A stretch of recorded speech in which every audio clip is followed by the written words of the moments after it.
اسرع لعيبه في التاريخ ضد ابطا لعيبه في التاريخ، مين يكسب؟ يلا نرمي فرقتين ونشوف. نبدا بفريق السلاحف ولا نبدا بفريق الطيارات؟ تعالوا نبدا بالطيارات. في حراسه المرمى للفريق السرعه هنختار ديفيد رايا، وهيلعب قدامه 4 مدافعين لو جريوا في نفس الوقت ممكن يحصل زلزال والارض تتهز. في الباك يمين كان عندنا اختيارين عالميين الاثنين، كايل ووكر واشرف حكيمي، ولكن كايل ووكر كان اسرع من حكيمي بفرق قد كده بجد. اسرع سرعه لكايل ووكر 37.3 كيلو في الساعه، واسرع سرعه لاشرف حكيمي 36.4 في الساعه. اول سنتر باك نختاره هو اسرع مدافع في تاريخ الدوري الانجليزي وحتى اسرع من كايل ووكر، ميكي فان ديفين لاعب توتنهام. السنتر باك اللي جنبه فاجئني عشان اكتشفت انه اعلى سرعه ليه اسرع من صلاح، انطونيو روديجر. انا ما كنتش متخيل، انا ما اعرفش اصلا بيوصل لسرعات ازاي بالجريه الغريبه بتاعته دي. بصوا الجريه عامله ازاي. وفي الباك شمال كان عندنا قطرين بجد الفرق بينهم قد كده برضو، نونو مندش والفونسو ديفيز، ولكن نونو مندش تفوق ب 0.01 سرعه. في نص الملعب عايزين اتنين هيجروا 90 دقيقه ما يوقفوش جري، عشان فرقه السلاحف هيمسكوا كوره بطريقه مش طبيعيه. خط النص بتاعهم عباره عن لعيبه ما بتتحركش بس هيمسكوا الكوره 90 دقيقه ومش هيسيبوك تاخدها، فاحنا عايزين ناس هتجري ورا الكوره 90 دقيقه عشان تكسب لك الكوره تاني. من ريال مدريد هناخد اللاعب الحالي فالفيردي، ومن تشيلسي هناخد اللاعب اللي كسب معاهم شبه كل حاجه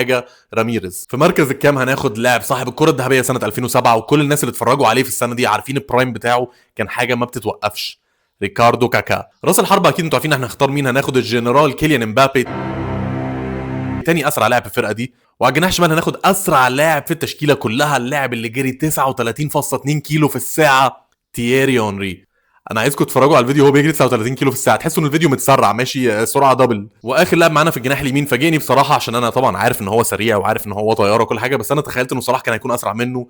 معانا اللاعب جارث بيل، اللاعب اللي قدر يسجل سرعه 36 كيلو في الساعه مع ريال مدريد في 2015. على الدكه معانا شويه تنانين، اسرع دكه في تاريخ الكوره هتكون ابو مكه محمد صلاح، بيير امريك اوباما يانج، ثيو والكوت، الفونسو ديفيز، واللاعب كريم اديامي لاعب دورتموند. اما بقى فرقه السلاحف ففي حراسه المرمى هنختار الحارس اللي انا بحسه بصراحه لو دخل سباق هيطلع المركز الاخير في كل سباق يخشه، تيبو كورتوا. اول مدافع معانا هو على الاغلب احسن مدافع في تاريخ الدوري الانجليزي، هو كان مدافع متكامل وعنده كل صفات ما عدا السرعه بس، وهو جون تيري. وهنلعب جنبه العملاق الالماني لاعب ارسنال بيرمر تساكر. واخر مدافع معانا هيكون اول لاعب بلجيكي يكسب دوري الابطال بنسخته الجديده، وهو دانيال فان بويتن اللي كسبها مع بايرن في 2013.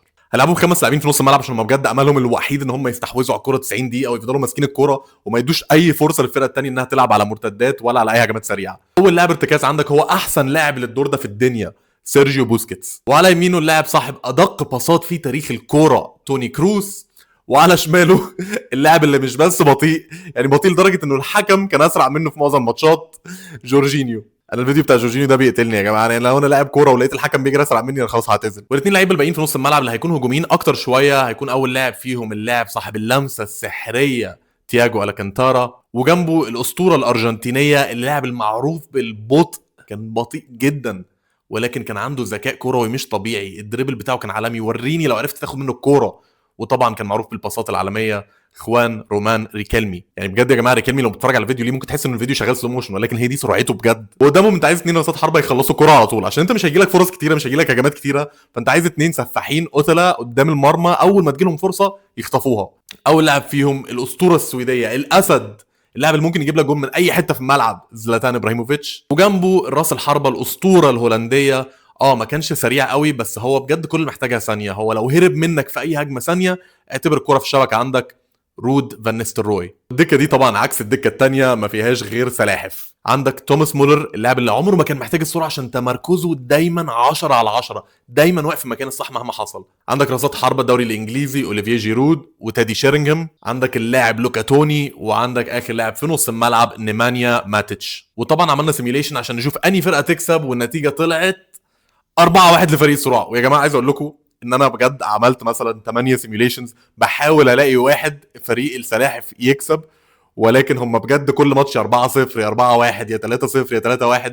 وللاسف ده يثبت انه السرعه مهمه في الكوره، ومهما انت حريف ومهما انت تكنيكال لو ما عندكش سرعه فاللعيبه هتجري وراك وهتعديك وهتجيب اجوان. على فكره السيميليشن ده خلص 4-1، بس عايز اقول لكم ان كورتوا عنده 7 سيفز في الماتش ده، يعني الماتش ده كان ممكن يخلص 10 11 كمان لولا كورتوا. فرقه السلاحف دخلوا بتكتيك كويس، كانوا عايزين يخلوا التيمبو الماتش بطيء وهادي ويستحوذوا على الكوره، وعملوا كده في اول تلت ساعه نص ساعه، ولكن اول ما فريق السرعه قدر يعلي التيمبو الماتش فتح وما قدروش يقفلوه تاني، والاجوان ابتدت تخش والهجمات كانت شغاله طول الماتش. مان اوف ذا ماتش كان ريكاردو كاكا قدامنا، هو كان محور الهجوم وكل الهجمات كانت بتبدا من عنده، وهو السبب انه الدفاع ده اتبهدل في النص. بس يا جماعه هم دول التشكيلتين، واشوفكم في التحدي الجاي ان شاء الله.